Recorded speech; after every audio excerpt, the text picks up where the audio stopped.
Intermediate అయిపోయింది, ఇప్పుడే engineering కాలేజ్కి వెళ్ళావు, చేతికి ఫోను, చుట్టూ కలరు బాగుంది కదా? బాగుందనా? నిజం బాగుంది, బాగానే ఉంటుంది. సో దీంతో పాటు కొంచెం కెరియర్ కూడా ఇంపార్టెంటే కదా.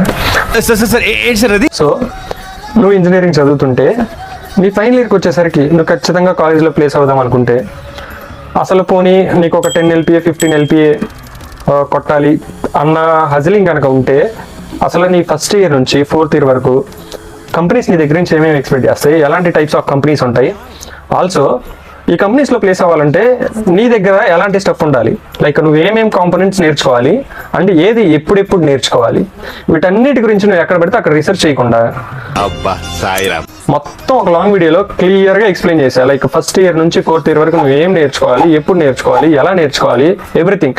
ఇఫ్ ఇన్ కేస్ నువ్వు 2nd ఇయర్ or 3rd ఇయర్లో ఉంటే నీకు తగ్గట్టు నువ్వు ఎలా నేర్చుకుంటే బాగుంటుందని ఫస్ట్ ఇయర్ అయినా, 2nd ఇయర్ అయినా, 3rd ఇయర్ అయినా, 4th ఇయర్ అయినా ఇలాగా ప్రతి స్టూడెంట్కి తగ్గట్టు ఒక వీడియో కావాలంటే ఈ రీల్కి 100 likes టార్గెట్ ఇస్తాను. ఈ 100 likes కంప్లీట్ అయితే ఆ లాంగ్ వీడియో పోస్ట్ చేస్తాను. Thank you for watching.